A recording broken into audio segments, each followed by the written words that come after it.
Tani, ju keni përcaktuar një rend dite këtu. Rendi ditës, pika e 3 është mocioni me debat.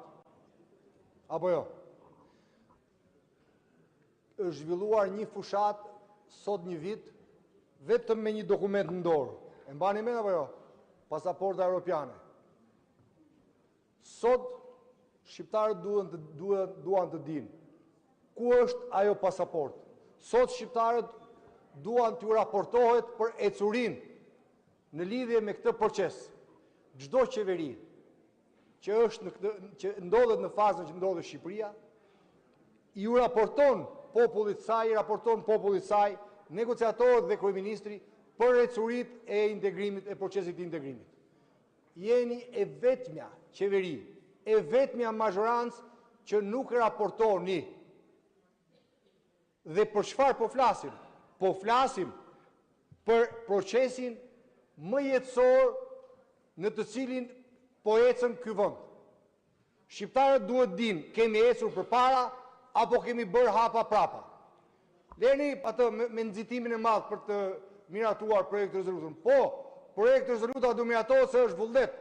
Edhe hyni për të ecur drejt përpara drejt integrimit. Por pse nuk i thoni sot shqiptarëve? Pse nuk i raportoni? Çfarë problemesh ka ky vend me krimin organizuar, me kartelet? Çfarë problemi ka ky vend me bllokimin që keni bërë drejtësisë?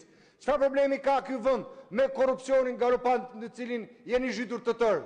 Çfarë problemi ka ky vend me demokracinë të cilin e keni asgjësuar? Kto ja u thot raporti?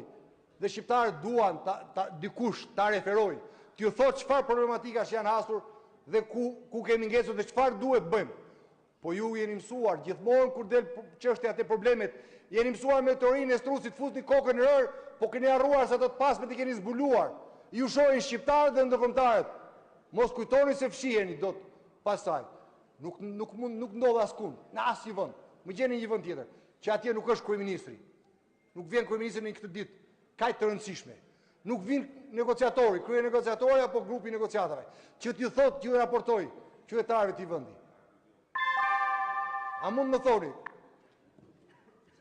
zotri, ndaj ju lutem, përpiquni sadopak edhe ju, edhe ky parlament është pjesë e atij raporti, se si është goditur parlamentarizmi, se si është goditur demokracia, se si është marrë peng ky parlament. Ndaj të paktën ju përpiquni të dilni, ta lexoni atë raport dhe të dilni mbi këtë batak të cilin po ju zhysin ju për ditë. Ju zoti kryetar. Faleminderit.